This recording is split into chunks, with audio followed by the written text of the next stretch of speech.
ESPN NFL Nation reporter Mike Tripplett. He covers the Saints with Armen and Levack on 104.5 The Team, at Mike Tripplett on Twitter. Mike, the Saints are 3-4. Who are they really? Are they a winner, or are they missing the playoffs this year? They're a team that's hovering right around 500, and I think that's realistic. They are, though. They're not an average team. They're a team that's just inconsistent. They're capable of beating anybody, as they showed by routing the Atlanta Falcons, who came into the Dome undefeated a couple weeks ago. Similar to last year, they routed the Green Bay Packers last year. But, they also lost a game at home to Tampa Bay when they weren't playing their best football. Got a young defense that, has gone through a lot of highs and lows. The offense is in more transition than it's been in recent years, but they still have Sean Payton and Drew Brees. So when they get hot, they're still capable of being one of the best teams in the league, but consistency has been their enemy. I guess one of the biggest stories of the offseason was Jimmy Graham leaving. Ben Watson, is he the true replacement? Is he what we saw, the 100-plus yards and a touchdown? No, that was, as we expected, the Saints are going to replace Jimmy Graham with a village, spreading the ball around, which is what they've always done. They spread it around to everybody on the field. Jimmy Graham was their first and only real superstar talent that they've had in these 10 years with Sean Payton and Drew Brees. He's the only receiver or tight end to go to the Pro Bowl in all those years. So they spread it around based on matchups. A different guy might have a day. Last week, Mark Ingram ran for 143 yards. This undrafted second-year receiver, Willie Snead, is on pace for over 1,000 yards. So, you still got Marcus Colston catching the ball every once in a while. Brandon Cooks has emerged for them. So it really is, they'd like to see C.J. Spiller become part of that mix, but it's not, nobody's playing that Jimmy Graham role. Watson just had that one big night where he kind of found the fountain of youth. ESPN's Mike Tripplett with Armen and Levack. He covers the Saints, 1 o'clock kick, Giants in New Orleans. And Mike, you wrote a great piece today about how the Saints need to get to Eli Manning in 2.5 seconds or less. Obviously in New York, we understand Ben McAdoo's offense allows Eli to get the ball out quickly. Will the Saints be able to get to Eli Manning and pressure him this weekend? Well, probably not, right? I mean, that's the idea, is that they don't want Eli getting sacked and throwing interceptions, and the Saints have thrived on that the last couple of weeks. They've got 9 sacks and 6 takeaways in the last couple of weeks, so what they're going to have to do is be disciplined. What players talked about is jamming receivers at the line of scrimmage, getting their hands up and trying to affect balls, and more important than anything else, tackling and wrapping up quickly so those short passes don't turn into big gains, and that is something that has been an issue for the Saints. So if they're not relying on the big play, they're going to have to rely on consistency and discipline. So it'll test them. ESPN's Mike Tripplett covers the Saints with Armen and Levack on 104.5 The Team. Saints, Giants, Sunday, 1 o'clock in New Orleans. Mike, notable injuries from New Orleans' perspective? Well, not. They're going to be a little thin at linebacker this week, it looks like, with Daniel Ellerbe and his backup, David Hawthorne.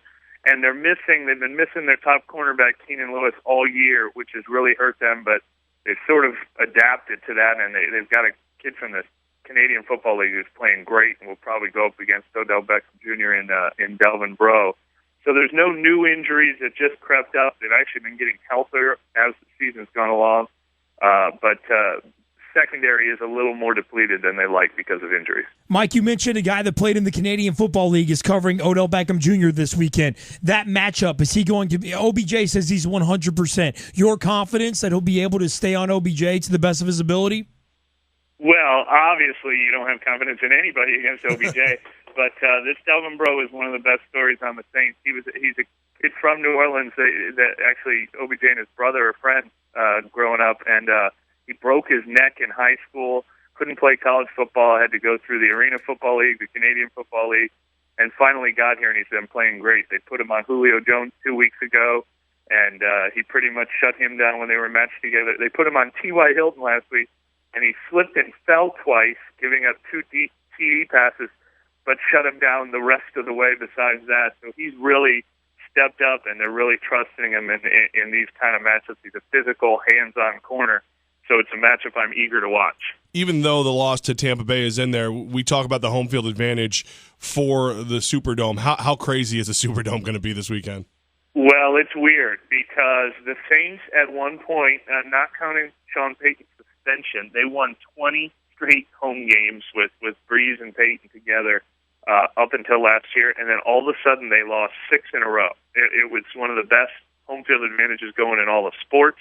It's a place that can get loud and crazy, but they sort of lost that mojo, or whatever you want to call it, that, you walk into the building and you're beat already. And, the crowd can get deflated when they're not playing well. So it's up to the Saints to start fast and keep that going. They have won two home games in a row this year. They were both in prime time, but they've at least got some of that back, and it's up to the team to make sure they don't let the Giants take that out of their sails early in the game. What's Sean Payton's future with the Saints? Well, the reports that came out were that teams will inquire about him, and it's entirely possible because he's been here 10 years and they're not winning. I mean, you guys have probably gone through this cycle with Tom Coughlin a bunch of times. People from the outside say, well, maybe his time is up. Maybe his message has gotten old. But I don't see any real indication that Peyton's eager to leave or that the Saints are eager to let him go.